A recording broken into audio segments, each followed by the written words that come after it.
Nominating Michelle Obama is an attempt to restore the face of the Democratic Party. Hello, everyone. Welcome back to our channel. Today, we embark on a journey through the remarkable life of an extraordinary woman, Michelle Obama. Will Michelle Obama complete what Biden started? Do the American people have a different opinion? A story worth following. So we will begin gradually by introducing the beginning of Michelle Obama and how he developed. A story worth following. So we will begin gradually by introducing the beginning of Michelle Obama and how he developed. Growing in USA and globally. Born on January 17, 1964, in Chicago, Michelle LaVaughn Robinson's early life was defined by hard work, perseverance, and a thirst for knowledge. Michelle's parents instilled in her the values of education and community, which paved the way for her future successes. Michelle's academic prowess led her to Princeton University, and later to Harvard Law School, where she excelled and earned her Juris Doctor degree. We start with careful gradualness. Part 2. Michelle's mother, Marion Robinson, was a stay-at-home mother. Her father was Fraser C. Robinson III, who worked at the city's water purification plant. Robinson's father, Fraser, died from complications from his illness in March 1991. She would later say that although he was the hole in my heart and loss in my scar, the memory of her father has motivated her each day since. Her friend Suzanne Allel died from cancer around this time as well. These losses made her think of her contributions toward society and how well she was influencing the world from her law firm and her first job after law school. She considered this a turning point. Robinson met Barack Obama when they were among the few African Americans at their law firm, Sidley Austin LLP. She has sometimes said only two, although others have noted that there were others in different departments. She was assigned to mentor him while he was a summer associate. Their relationship started with a business lunch and then a community organization meeting where he first impressed her. Before meeting Obama, Michelle had told her mother she intended to focus solely on her career. The couple's first date was to Spike Lee's movie Do the Right Thing.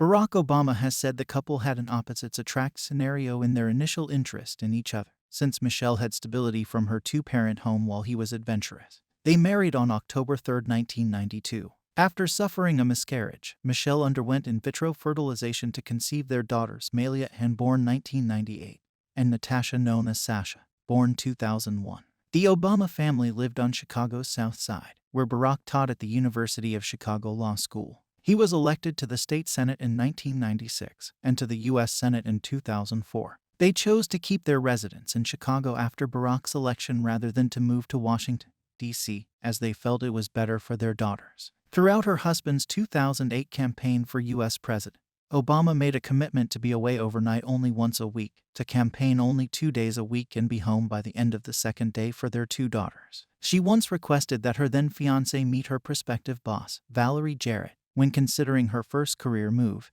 Jarrett became one of her husband's closest advisors. The marital relationship has had its ebbs and flows. The combination of an evolving family life and beginning political career led to many arguments about balancing work and family. Barack Obama wrote in his second book, The Audacity of Hope, thoughts on reclaiming the American dream.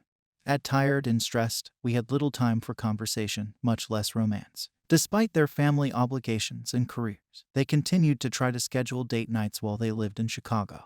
The Obama's daughters attended the University of Chicago Laboratory Schools, a private school. As a member of the school's board, Michelle fought to maintain diversity in the school when other board members connected with the University of Chicago tried to reserve more slots for children of the university faculty. This resulted in a plan to expand the school to increase enrollment. In Washington, D.C., Malia and Sasha attended Sidwell Friends School, after also considering Georgetown Day School. In 2008, Michelle said in an interview on the Ellen DeGeneres show that they did not intend to have any more children.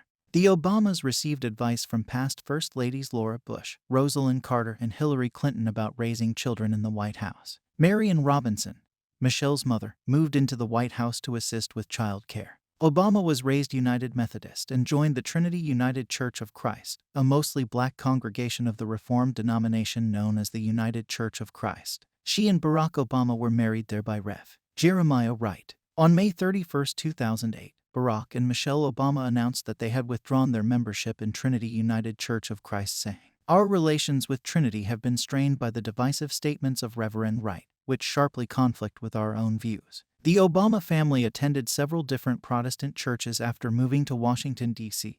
in 2009, including Shiloh Baptist Church and St. John's Episcopal Church on Lafayette Square, known as the President's Church. At the 49th African Methodist Episcopal Church's General Conference, Michelle Obama encouraged the attendees to advocate for political awareness, saying, "To anyone who says that church is no place to talk about these issues, you tell them there is no place better, no place better. Because ultimately, these are not just political issues. They are moral issues. They're issues that have to do with human dignity and human potential, and the future we want for our kids and our grandkids." Following law school, Obama became an associate at the Chicago office of the law firm Sidley and Austin, where she met her future husband Barack. At the firm, she worked on marketing and intellectual property law. She continues to hold her law license, but as she no longer needs it for her work, she has kept it on a voluntary inactive status since 1993. In 1991, she held public sector positions in the Chicago city government as an assistant to the mayor and as assistant commissioner of planning and development.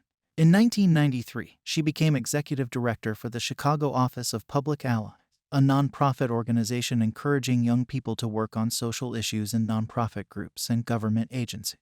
She worked there nearly 4 years and set fundraising records for the organization that still stood 12 years after she had left. Obama later said she had never been happier in her life prior to working to build Public Allies. In 1996, Obama served as the Associate Dean of Student Services at the University of Chicago, where she developed the university's Community Service Center. In 2002, she began working for the University of Chicago Hospitals, first as Executive Director for Community Affairs and, beginning May 2005, as Vice President for Community and External Affairs. She continued to hold the University of Chicago Hospitals position during the primary campaign of 2008. But cut back to part-time in order to spend time with her daughters as well as work for her husband's election. She subsequently took a leave of absence from her job. According to the couple's 2006 income tax return, her salary was $273,618 from the University of Chicago Hospitals, while her husband had a salary of $157,082 from the United States Senate. The Obama's total income was $991,296, which included $51,200 she earned as a member of the board of directors of Treehouse Foods, and investments and royalties from his books. Obama served as a salaried board member of Treehouse Foods, Inc., NYSE-THS, a major Walmart supplier from shortly after her husband was seated in the Senate until she cut ties shortly after her husband announced his candidacy for the presidency. He criticized Walmart labor policies at an AFL-CIO forum in Trenton, New Jersey, on May 14, 2007. She also served on the board of directors of the Chicago Council on Global Affairs. In 2021, the former First Lady announced that she has been moving toward retirement. Though she continues to be active in political campaigns, the former First Lady has said she is reducing the amount of work to spend more time with her husband. During an interview in 1996, Michelle Obama acknowledged there was a strong possibility her husband would begin a political career, but said she was wary of the process. She knew it meant their lives would be subject to scrutiny, and she was intensely private. Although she campaigned on her husband's behalf since early in his political career by handshaking and fundraising, she did not relish the activity at first. When she campaigned during her husband's 2000 run for United States House of Representatives, her boss at the University of Chicago asked if there was any single thing about campaigning that she enjoyed. After some thought, she replied that visiting so many living rooms had given her some new decorating ideas. Obama opposed her husband's run for the congressional seat, and, after his defeat, she preferred he tend to the financial needs of the family in what she deemed a more practical way. At first, Obama had reservations about her husband's presidential campaign, due to fears about a possible negative effect on their daughters. She says she negotiated an agreement in which her husband was to quit smoking in exchange for her support of his decision to run. About her role in her husband's presidential campaign, she has said, "My job is not a senior advisor." During the campaign, she discussed race and education by using motherhood as a framework. In May 2007, 3 months after her husband declared his presidential candidacy, Obama reduced her professional responsibilities by 80% to support his presidential campaign. Early in the campaign, she had limited involvement in which she traveled to political events only 2 days a week and rarely traveled overnight. By early February 2008, her participation had increased significantly. She attended 33 events in 8 days. She made several campaign appearances with Oprah Winfrey. She wrote her own stump speeches for her husband's presidential campaign and generally spoke without notes. During the campaign, columnist Kel Thomas on Fox News described Michelle Obama as an angry black woman, and some websites attempted to promote this image. Obama said, "Barack and I have been in the public eye for many years now, and we've developed a thick skin along the way. When you're out campaigning, there will always be criticism. I just take it in stride, and at the end of the day, I know that it comes with the territory." By the time of the 2008 Democratic National Convention in August, media outlets observed that her presence on the campaign trail had grown softer than at the start of the race, focusing on soliciting concerns and empathizing with the audience rather than throwing down challenges to them, and giving interviews to shows such as The View and publications like Ladies' Home Journal rather than appearing on news programs. The change was reflected in her fashion choices, as she wore clothes that were more informal clothes than her earlier designer pieces, partly intended to help soften her public image. Her appearance on The View was widely covered in the press. The presidential campaign was Obama's first exposure to the national political scene. She was considered the least famous of the candidates' spouses. Early in the campaign, she told anecdotes about Obama family life. However, as the press began to emphasize her sarcasm, she toned it down.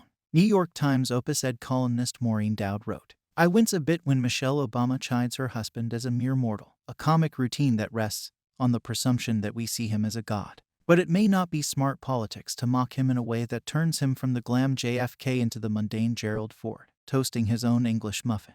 If all Senator Obama is peddling is the Camelot mystique, why debunk this mystique?" On the first night of the 2008 Democratic National Convention, Craig Robinson introduced his younger sister. She delivered her speech, during which she sought to portray herself and her family as the embodiment of the American dream. Obama said she and her husband believe that you work hard for what you want in life, that your word is your bond, and you do what you say you're going to do, that you treat people with dignity and respect, even if you don't know them, and even if you don't agree with them. She also emphasized loving her country, likely responding to criticism for having said that she felt proud of her country for the first time.